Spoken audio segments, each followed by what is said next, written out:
Hello everybody and welcome to today's video, which is a little bit special because I wanted to try for a long time to create an interactive video where you guys can decide what I should do in the video. So there will be annotations today on the screen that you can click to make the decision what I should do and what I shouldn't. And if you have annotations disabled or a device that doesn't support annotations, you can of course go to the description to find those links that you can click.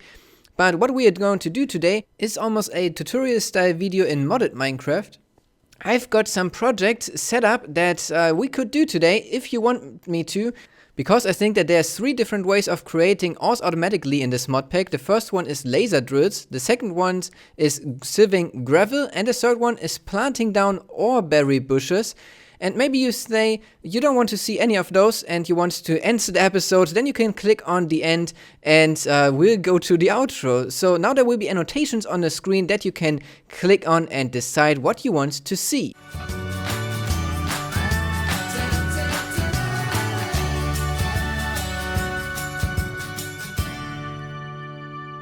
I think you need a little bit of help with your first decision, so I think it's a good way to start with the laser drill. For the laser drill, we've got a little bit of a room here because I know a little bit about how this is working, and if we have a look at the material costs for the laser drill, it is actually extremely cheap. So let's just have a look here, the laser drill. Just a little bit of glowstone and paper, so let's make that. I've got a crafting table right here. So if this is all we need, that is extremely cool because that is really cheap. So there we go, laser drill. It needs energy, and as far as I know, we don't need even those lenses here because they just change around what ores we'll get with the laser drill. So this will be drilling down, and it will also generate then the ores out of nothing, kind of. So it's not really drilling the ores, it's just working and producing ores. And for the other thing, we need something else. We need a pink slime crystal, and that is done by smelting pink slime blocks. So we need pink slime, and that would be a challenge if there wouldn't be Chris on the server that has his meat farm, which also produces pink slime. So we can just go over and steal a little bit from him. So I guess he has a tank full of pink slime. And as far as I know, we don't need to do anything but placing down a bucket of pink slime, and that will generate a pink slime. And since we've got our mob farm, we can just put it in a safari net. So where should we do this? I think, we could just go into the laser drill room. I think that's the easiest. So right here, let me maybe make a little bit of a hole, place this in. There we go, pink slime, I saw him, and I've got him, nice. So that worked, and now we can go down to the mob spawner, and I will quickly disable everything but one, so we get a lot of those, and set it up so we farm some pink slime.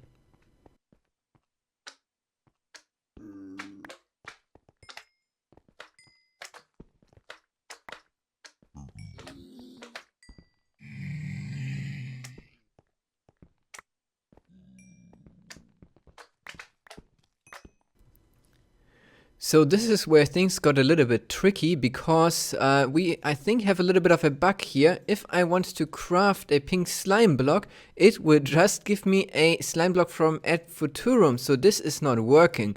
But then I thought, hey, we've got those compacting drawers, maybe we can put the pink slime into there and get the pink slime block out of it, and that apparently works. So it's a little workaround. But now we can smelt those down and get ourselves the pink slime crystals. And with those we can now create ourselves the laser drill pre-charger. So let's do this, 4 of those. And that's where my knowledge kind of stops. I just know that I need to place them around the laser drill. Like so, and as you can see, they already start doing something, except this one here, because it's facing the wrong way. I don't want to go up and get a wrench though. I think I will have to. But we can already have a look at their interface. So they need power. 96,000 RF. That seems like a lot. And what I don't know is how much power they actually need. So I thought I'd just bring in some rednet cables. Because it's a laser, I guess they need a lot of energy. So I think we should try and give them the maximum for the cable here, which is 1000 RF, and see how far that brings us. I think that should be enough. That should be plenty. And then we should get power into this. Yes, we do. What? We don't even get enough power? That's 1000 RF per tick. And it's down here. Well, that is crazy. I might have to do some research on that. And while I'm doing that, I think I want to also decorate the room. So... and there's no beam. Oh, power's building up. Let's see if... work is not going up, though. Does it maybe need to have free space? Let's just dig straight down. I know you shouldn't do it. I'll be super careful here and react if I fall into... Whoa! Lava. Oh my god.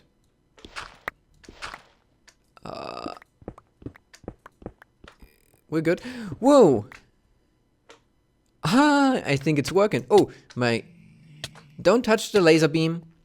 So the room is done, and I went for a really futuristic design here. Because it's the laser drill, I thought we can use these colorful blocks and move in parts. And as you can see, we already got stuff in here. And what's really cool about this is that we also get the rare ores, I would say. We get Ardite and we get also titanium.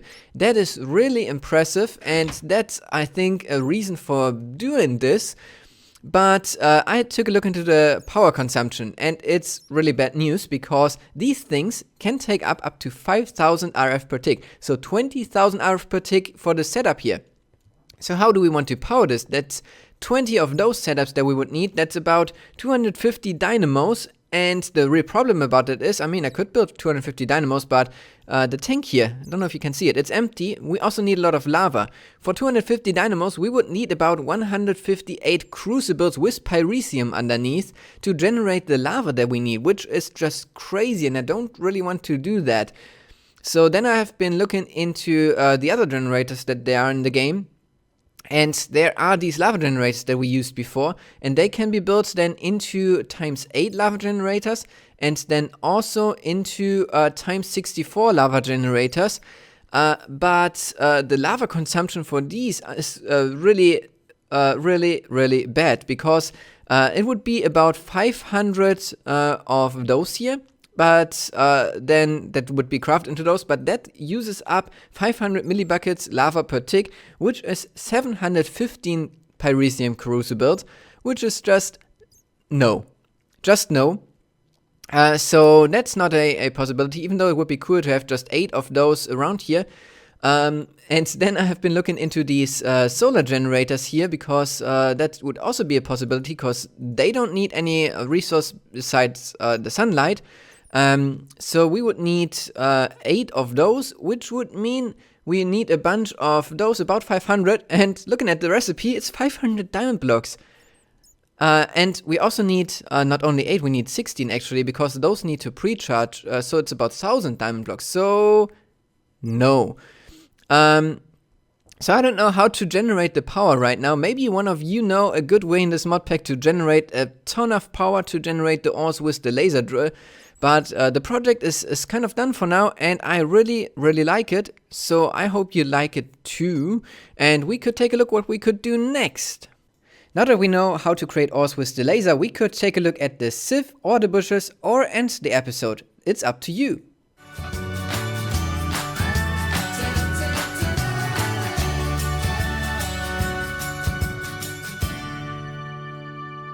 If you don't want to choose, I think we should take a look at the sieving next. So for the sieving, I've got already now this room prepared, and I already brought down some materials too, which are in this chest, and this is kind of everything we will need. And this might already look familiar to you, because we have done something similar on the other side. If we just quickly go over to there, I can show you what we are going to build, because this is the sieving to get the ore berry bushes and the essence berry bushes. So over here we are sieving smooth stone to get, yeah, we're getting limestone and marble stone, and also the bushes. And if we sieve gravel, we'll apparently get some other materials that we can use, because that contains ore. So we are getting yeah, kind of a broken ore form, and I will just get on with this and create the right amount of space in here, so we can place our technical stuff right in the center. And here it is. That is how it looks like. It's a little darker than the other one, because this is all about ore production, and I imagine this room quite dark. I've got a good idea now for the ceiling, which will turn out quite amazing, but before we do that, we want to do some technical stuff now. So I will grab some materials, and then we can start with the first things, which will be the power for the whole contraption. And therefore I've got those energy cells, but I will come to that in just a second. I want to explain a little bit what I am doing here. So first up, I'm grabbing lava from my lava tank. This will also nicely illuminate the room. And I will put it into 4 liquid transfer nodes, which is totally overpowered. I don't need it, but it looks just nice if it's all symmetrical. And then I'm pillaring up on those by 3 more blocks. And then I forgot the power. Can I grab it? Yes, I can. So we've got some power here. And if we place that now in the center, 2, 3, we can place our dynamos, which will generate the power, and they will connect to the RedNet cable and give almost 1000 RF already then into the cable, which is the maximum for the RedNet cable, but it's just as much as we need. And then if I pillar up and go out of here, let us finish the power.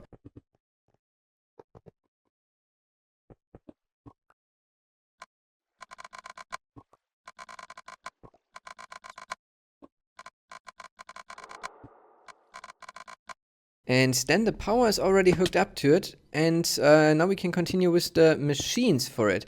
So what we want is we want to sieve gravel. So we've got the sieves here, and we want to create gravel first. So what we need is cobblestone. We'll use igneous extruders again for that, and those will go right on this height. And they need to be configured so they put the cobblestone to the top and bottom, because at the top and bottom we will place then the pulverizers, which will pulverize the cobblestone into gravel.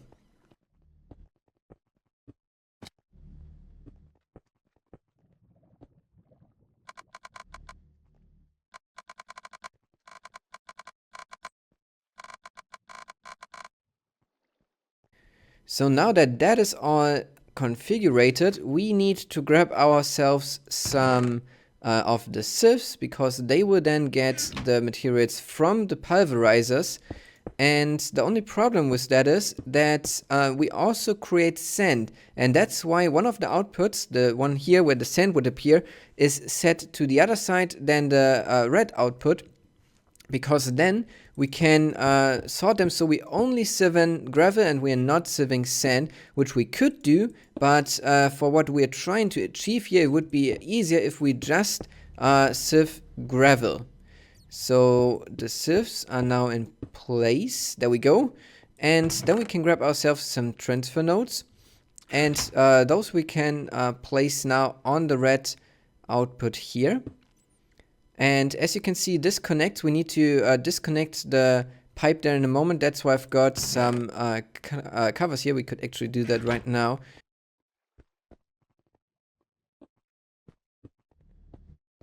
So transfer nodes, and placing them on the red things. And I will place the transfer node here as well, which is totally useless. But just for symmetry reasons, I want to have it there. It could also be a pipe. It will act like a pipe because there's no output configured. And then I will continue this pattern upwards.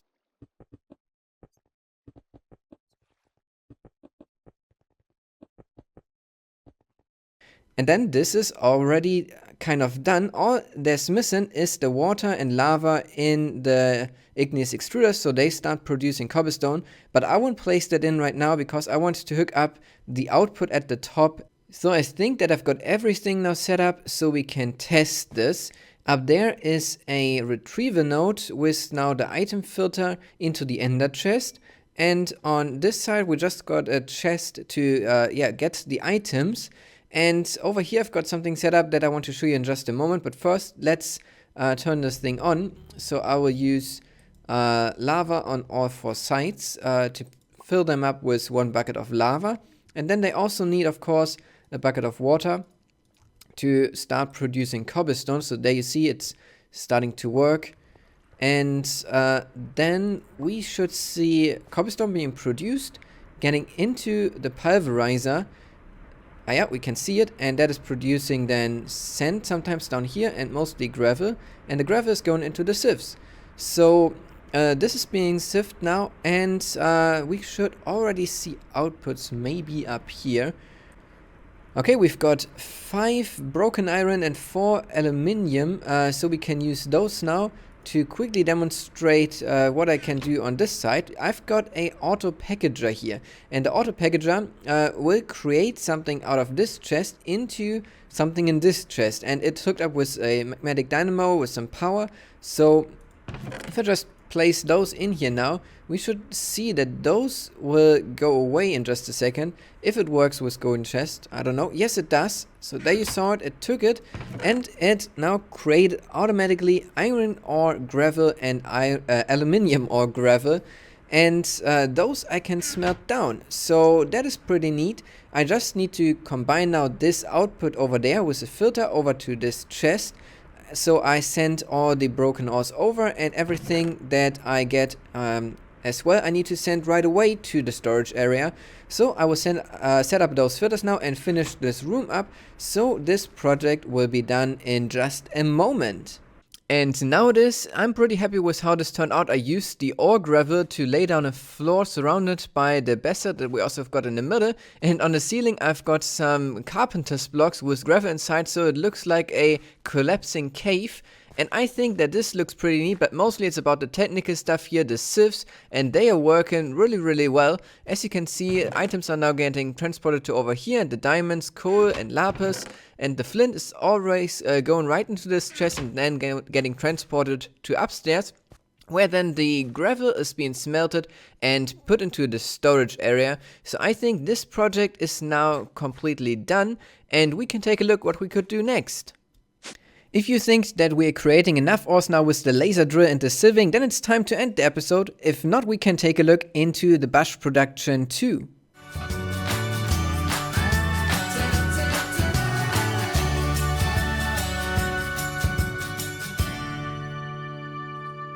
I think we never have enough ore, so let's do it. So for the Oreberry bush farm, I already prepared a room because this was a lot of digging and took me over an hour to dig out and decorate, but I am pretty happy now with the basic thing here that we've got to work with, because for the Oreberry bush farm we can do it kind of similar like we did it already up here with the essence berries, and this is why it's right below that. For the essence berries, we've got a 25 by 25 field of essence berries, and I thought it might be a good amount of items if we had also that much amount of all the different bush types. So what I'm planning on doing is doing 5 25 by 25 fields with all the bushes inside. And I don't want to put one layer of these, one layer of those. I want to have 5 by 5 going all the way back of the first type, then 5 by 5 second, third in the center, fourth and fifth. And the bushes that we need for that we already got, of course, through sieving back here. So with our automatic sieve that we've got here, we are creating all the bushes, and that is getting transported then into the storage area. So from there we can now go and grab some bushes. We need 625 of each type, so that is about a bit less than 10 stacks. And I will show you the problem that we've got with that in just a moment. Let me just grab a few. How much is that? 6, 7, 8, 9, 10.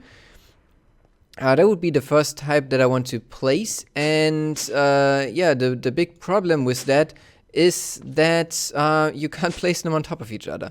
So if I would start now placing those in, back here in the corner, 1, 2, 3, 4, 5, I can't place them here.